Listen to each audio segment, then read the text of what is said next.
All right. My name is Vanshay. I'm Siobhan. I'm Brayla. And I'm Daniel. And we're the Fantastic Four. And this is our discussion on Marx and Chang. So what did you guys think of Marx's ideas and his portrayal of like the factory workers?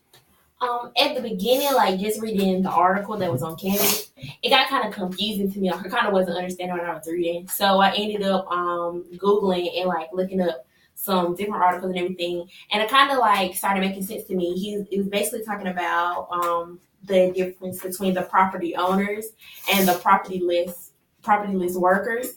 And it was basically talking about how they feel and how the workers, like their alienation and their types of alienation. And it started like making sense to me, and it started clicking. I was like, oh, okay, I get this. I get it now. So yeah. When I read it, like for Brayla, the reading was kind of confusing to me. So I also did some outside research and kind of Googled, looked up some summaries. But then when we did the notes in class, that really helped clear it up for me. So he basically was saying like the person, or well, the factory worker, we should say, is one, like it's immediately one with their life activity. So that would be whatever job they have within the factory. And it's like they're not distinct from it. So that's what I kind of got out of the reading. I basically got that he was trying to say that they're kind of going to be stuck in their ways once they started working at factories, I guess. As if they weren't really, like they were content with where they were. And so I feel like I agree with some of it, but that aspect, I don't really think I agree with that. That's why I'm kind of like leaning towards Leslie and what she had to say with as far as like their lives, I guess you could say. So like, I don't know. Okay, honestly, when I first read the entire article on Marx, I was really confused because like I was getting bits and pieces, but then like he would say something and it would have me off the wall. But I got the gist of it, and I came to the conclusion. I came to the idea that I think what he was trying to like say is like there's a disconnect between the worker and the product they're making. And I think he also tried to say, but I don't think he stressed this fact as much, but there's a disconnect between the consumer and the product they're buying. Like how, and I feel like Leslie really kind of honed in on that a lot more, but just focusing on Marx right now, he kind of said that the worker loses himself and his sense of identity and stuff like that while he's working, and he kind of becomes this faceless group, this like faceless number just stuck in a mass of people, and he loses his sense of individuality and all of that. And then he says that like, and he kind of touches on the fact that the consumer kind of doesn't take that into consideration when they're buying a product. So like we buy things as consumers, but we don't think about like how someone else's life is shaped by the factory and how they're working and all of that. I don't know if he really wants us to take that into consideration because it doesn't seem like he stresses that. His ideas seem kind of all over the place, honestly. Yeah. And like where you were kind of talking about the workers and how we don't really think about where, like, when we buy something, where it came from or who actually had to make this. In a sociology class I took last year, we watched this documentary, and it was called The True Cost. And it was basically like factory workers in like foreign countries like Bangladesh and all this stuff like that. I watched that too. I think I did too. Yes, and how they were like in these factories and they were making next to nothing, and they were like their lives were basically in danger, like they were dying, and the buildings were like so raggedy and so bad, they were like falling on top of them, and they were like dying and stuff for like, and they were just trying to make money, and it was like next to nothing, but they were literally just trying to make money, and we don't take it into consideration like when we buy stuff from these places, like, well, darn, these people are really like risking their lives. Yeah, like I think part of that documentary, I think it was about a T-shirt, like how they go through had different clothing stores, different clothing stores, and how they make a T-shirt, and basically the narrator, he kind of travels in the world, or like goes through the world with the different steps it goes through, like a T-shirt goes through when it's being made. and you kind of see what the workplace looks like within those different countries. So, like Bray was saying, you never really know the backstory to where anything comes from. I mean, you can obviously look at a tag that says, okay, made in India, made in China, made in Bangladesh, things like that, but you never really know the story about what's going on. That's where I kind of disagree with Marx. Like he's saying, the person is one with their life activity. That really can go either way, because for some of those people who are poor in the conditions that they work in are so poor, but they need that money, it's almost as if they have to be a slave, quote unquote, to their work in order to get by. But I also feel like that necessarily shouldn't be the case, if that makes sense. I feel like slave might have been like a really strong word. Yeah, I he feel used like, that in the reading. yeah, I know. I It saw it, sounded and really strong. that seemed kind of strong because it seemed more like because slavery is more like forced.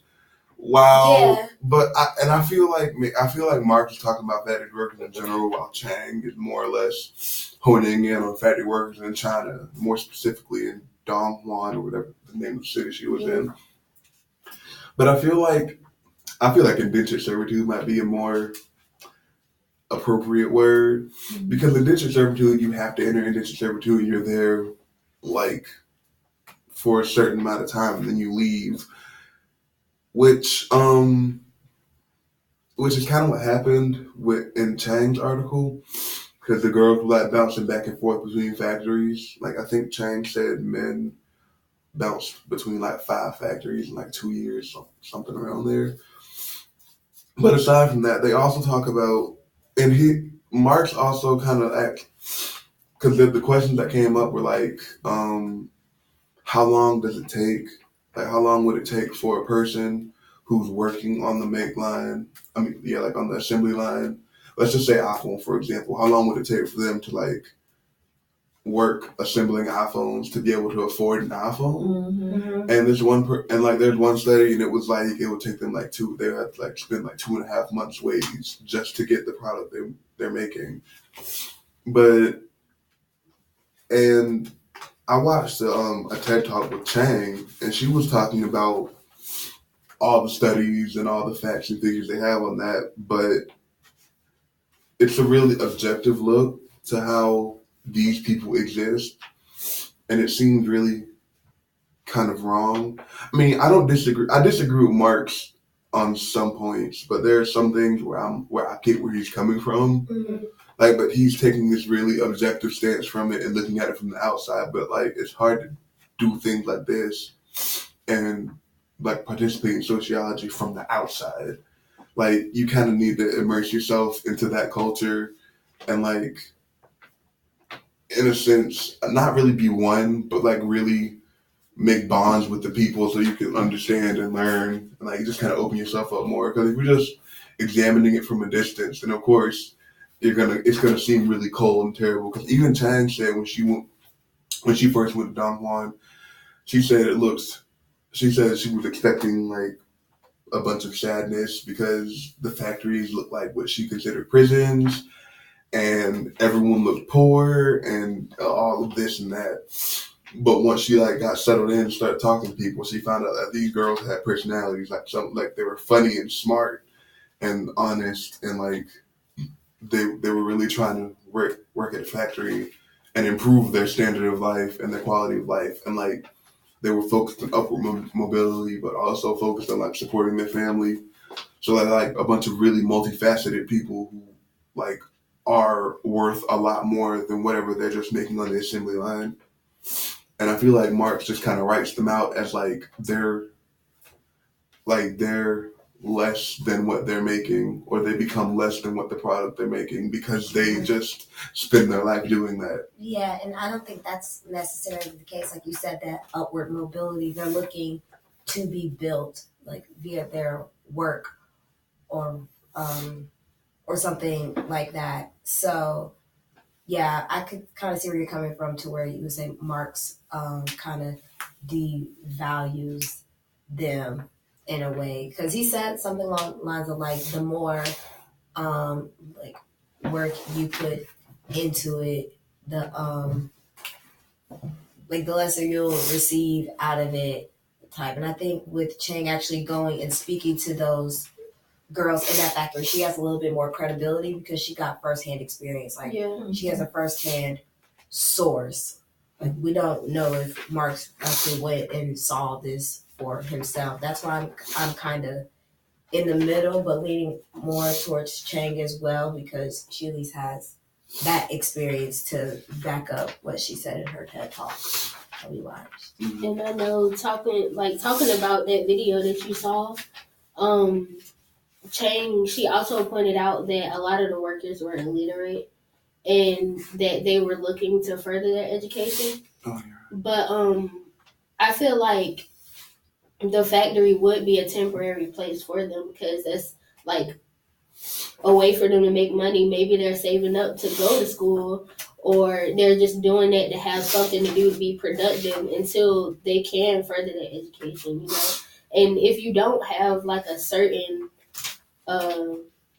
I guess degree or level of education, like a lot of jobs you can't get, so they might not have like a choice at the time. Mm-hmm. So maybe that's why they're trying to better themselves. So I don't feel like they're there because they're stuck there. They're there for the time being, you know. Mm-hmm.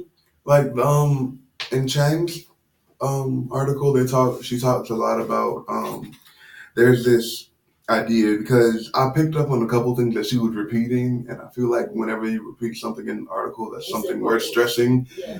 Well, that's what I've learned was important. But there's this idea called, and I don't know how to say it because it's like in Chinese, but it's pretty much the idea that there's nothing to do at home, so I went out, and that they say that's how the migrant story begins because they go out and they look for of course, look for a job and a source of money, but they look for like life experience and education opportunities, and they're like looking for a lot more. In a way, they're looking for a lot of the things that we're looking for by like going to college. Yeah. So, I mean, I'm not going to compare it because I feel like that'd be really wrong of me to do so because I don't know how their society and existence works, but like we come to college and it's just kind of a normal thing for us. We're looking for jobs and like money and we're working to better ourselves, but we're also looking for life experience. Like we have this whole end goal that's really rational, but you know, there's a lot of things along the way that we do as well. That's just a part of the college experience. I feel like that might just be a part of their experience. Like, because Chang said they come from really rural countrysides and their parents are farmers and like, they're poor and there's just nothing to do, so they leave their house searching for more opportunities, trying to like get more than what they had when growing up. If I were to compare the two, I feel like Americans, like I know I took this class one time and the teacher asked us, she was like, why did you come to college? Some people said that they wanted to further their education, but a lot of people said that it was just the next step after high school. That's what they felt like they were supposed to do. So I feel like the difference between the Chinese population is that they're actually like, they actually have what's the word? Like they really want to like further their education. Like they want to be better. We want to be better too, but theirs is like on a whole different level, in my opinion. Mm-hmm. Like I feel like, I mean, I wanted to further my education, but I also did come here because this was the next step. Like, it's like when you don't go to college and what else? Yeah, like what are you supposed to do after you leave high school? All you know is school. You know? Also, in society, they have this thing where, like, after you graduate high school, I mean, like, I guess it's normal if you just go straight into like a trade. Mm-hmm. So if you like go straight into like being a mechanic or something like that, and that's okay because you go with your hands. But if you just come out of high school and start working a minimum wage job, and like there's this stigma against that, where it's like, well, you just wasted like 12 years of your life just to work at McDonald's. But if you don't know, like college is like a stepping stone essentially. Because if you don't know what you want to do afterwards, then it's like, why go to college? And take on and that's the thing, because it's like now in our society, like it's not enough to have just a high school diploma anymore. Yeah. And that's saying like if you even complete high school, because some people do just like college, you drop out of high school. So I definitely see where y'all are coming from, right? In terms of that.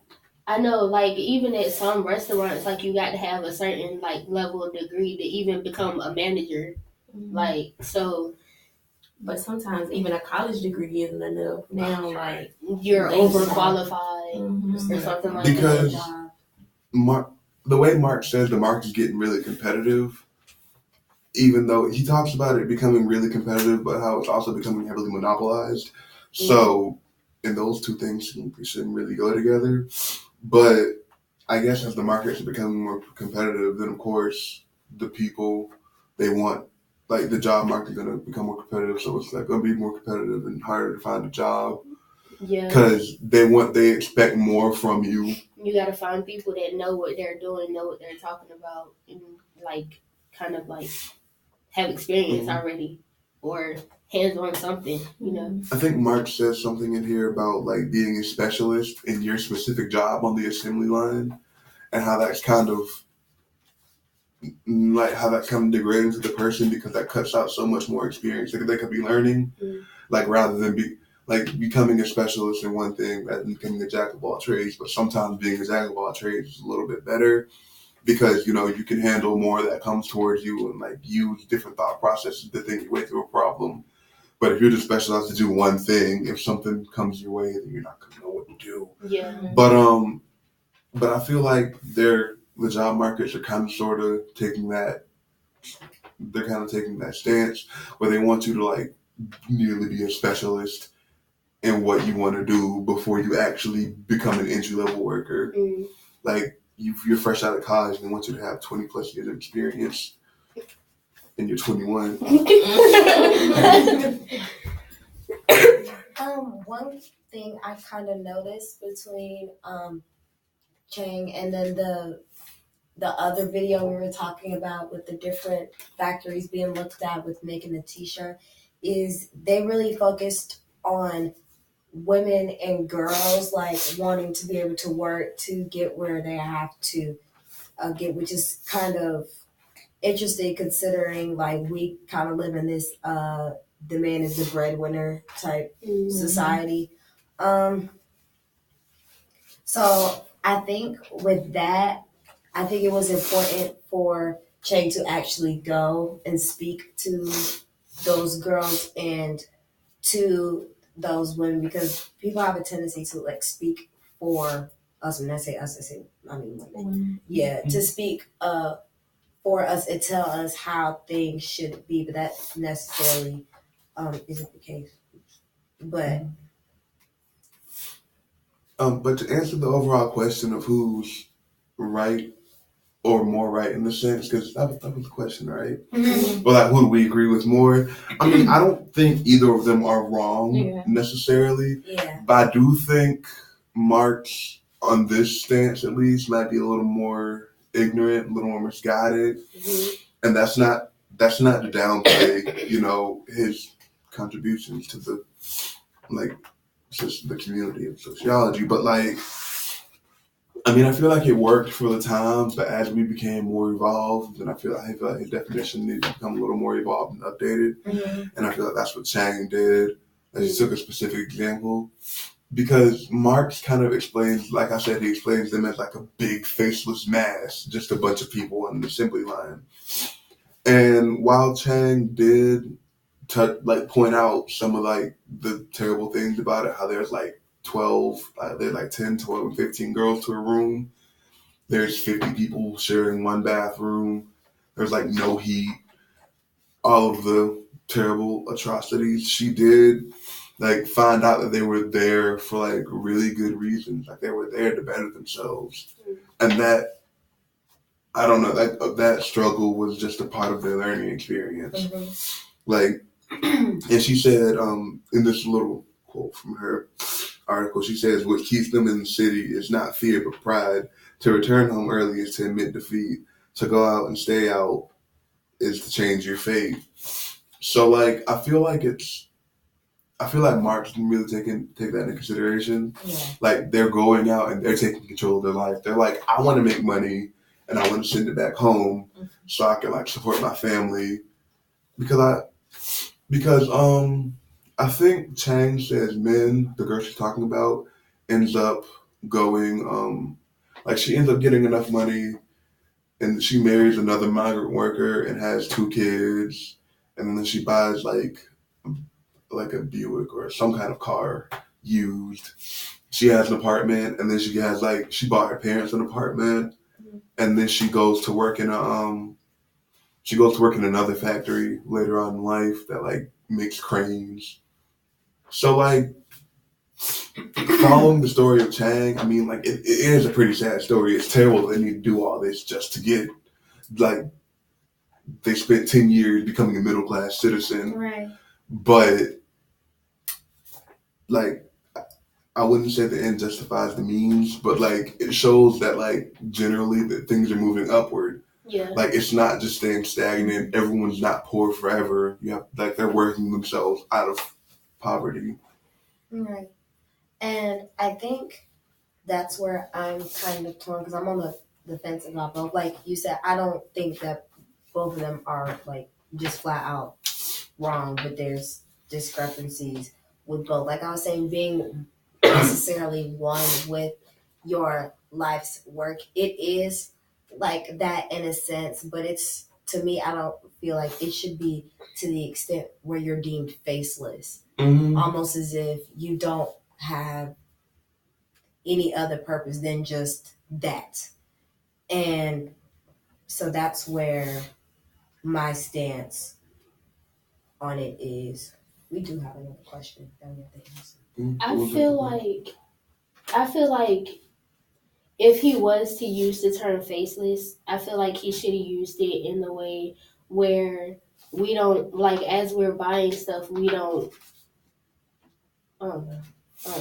I feel like he took more of a capitalistic point of view from it, where he stood there and he was like, because like we're in a capitalist society, so we revolves around the dollar. So I feel like he was like, oh well, from this business point of view, they're kind of faceless because they're just the workers. Because Marx did say, labor reduces the works of wonder for the rich, but nakedness for the worker. It's like a really, really childish connection, but it's gonna make sense. So, okay, have y'all seen Bee Movie? Mm-hmm. Yeah. Okay, so y'all know like how the bees did all that work to like make honey, take care of the honey and everything, and then when Barry, the main bee, he went out and saw like they were using the honey for different kinds of things, and then he took the public to court or whatever, and they kind of realized, okay, wow, there's actually people behind this, and this is the reason why we have this. So I feel like if we as a society weren't like, if we gave those people behind the things that we have like a face, they wouldn't be deemed faceless. I mean, and I feel like that's a part of the because I'm in this sustainability class, and I feel like capitalism is a sustainable system. It's not necessarily a really healthy system because so many people are just dropped to the wayside. But like they're playing a part in this, and I feel like of course you think about it sometimes, but you don't think heavily about it because it's not like in your face. Like you can't see the struggle that they go through, so you can't really acknowledge it. You don't necessarily know how to acknowledge it because it's just a part of it's really common now because this isn't like a new thing. So yeah. So do we think that work necessarily is alienating or exploitative? Like, how do we feel? I feel like in a way it is kind of alienating somewhat because not to the degree that Marx says, but yes, there is a disconnect between the worker and the product he's making, and between the product and the consumer, because like the consumer doesn't actively think about, well, a person had to put this together. Like, I got these Nike shoes, and someone had to stitch these together in a sweatshop for me, and they're living in horrible conditions. Or like with the iPhone, it's like, well, all the pieces came from all across the globe, but then someone had to put it together on an assembly line in like an hour. They can't, like, you don't think about the assembly line working not being able to afford the iPhone. You just think about, hey, I have an iPhone now.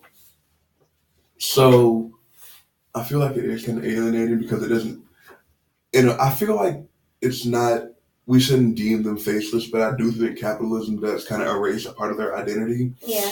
And I feel that's just from the society we live in. So I wouldn't say it's their fault that they're doing that, but I would say that I would blame capitalism as like this social fact. Can I call it a social fact? Whatever. I would blame that for like just kind of creating that divide between the worker and their product. And did you say, is it oppressive? Exploitative. Exploitative. In a way. Such a hard word to say. In a way, I would say it's kind of exploitative because the worker is giving up like their like a big part of their time in their life working for the factory, and then they don't really get to reap the benefits on. They really get to reap the benefits like how the owners of the factories do, how the CEOs do, but that's kind of rings true in most societies. Right. The worker is the pawn, the CEO is the king, and we're just doing our job for them. And then adding on to that, the factors that they were in or whatever, like no heat and all that stuff. What's the word for it? Like the living conditions? Yeah, the living conditions and all that stuff. It was unfair for them. So I feel like that part is kind of like exploitative. Yeah. In that sense as well. Especially since we're getting the product that they're making in those conditions. And then they can't afford they can't even afford what they're making. And Chang even talked about how how some factories, and I think men would call them the blackest of factory or whatever, because they had they were really bad for treating their people terribly. Like they would, because of course they had like labor laws, but like the terrible factories wouldn't really listen to them. So they hire on people who were like 16 or 17 as opposed to 18, which I think was the legal limit. And rather than having them work like the reasonable hours, they would give them like 49 plus hours a week or however they did it. And then and what got me the most is Chang said in 10 months, because men quit the factory after 10 months, and she earned like, I forgot how much it was in the Chinese currency, but it was like $360 American.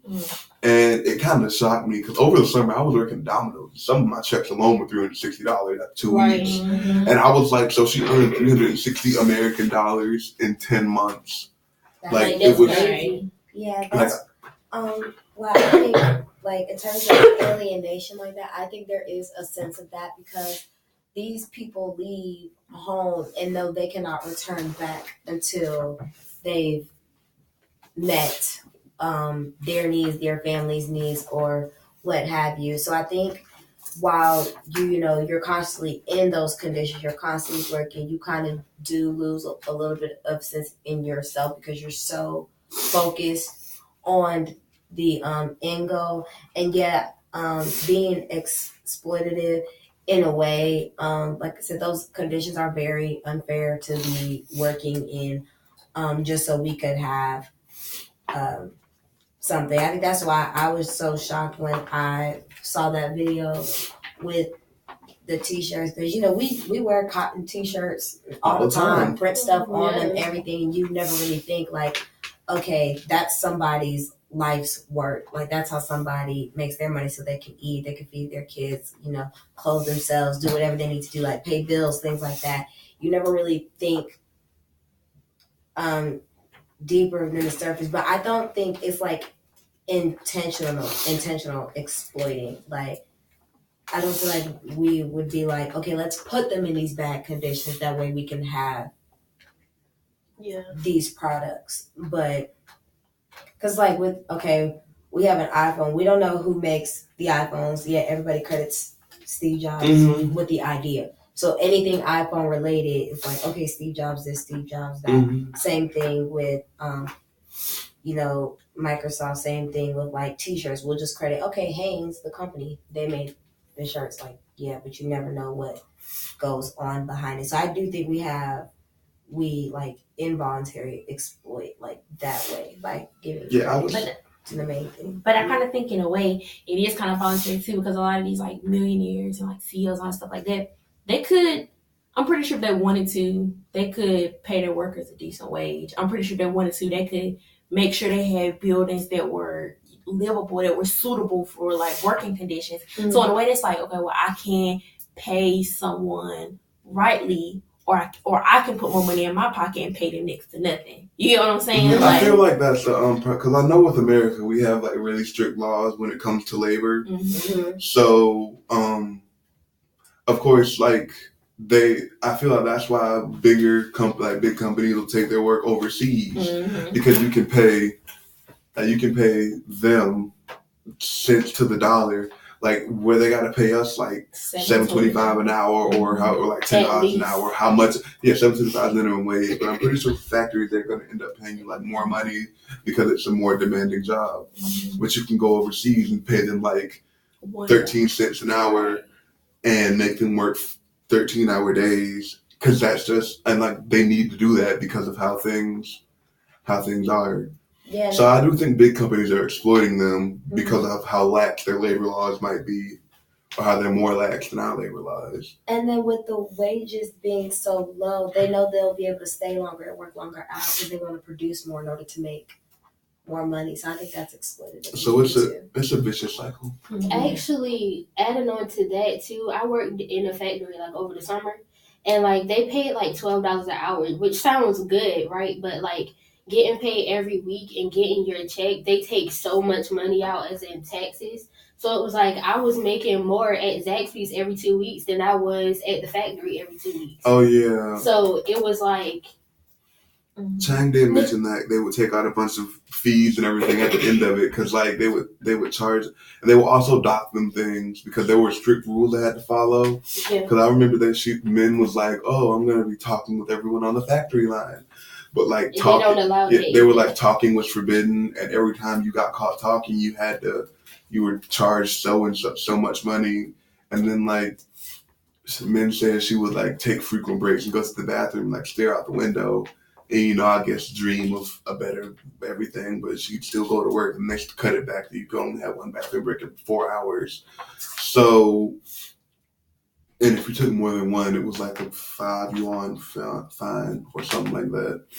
And then Min wanted to quit. So she asked about she quit and he said no. So she just kind of walked off the assembly line, I think, the next day or something. And she got fined like 1,000 yuan. I'm not sure what the American currency of this is. But, they were just taking money from her because, she was breaking rules. And she was like, I want to quit. And they were like, no.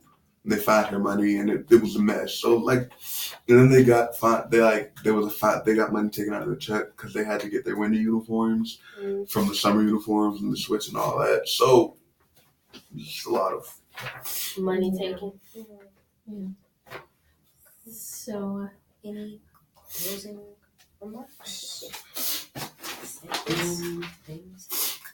I agree more with Chang in the end. Yeah. I mean, because Marx just has a really objective kind of cold view on it. I feel like in the end we kind of all agreed that Marxism had some good points, but Chang was kind of more leaning more towards his side. I feel like Chang did a better job explaining because she kind of brought up a really specific example and went in depth with it. While I feel like Marx was a little more general. That's all. Thank you. Oh, No, you're I good. tried.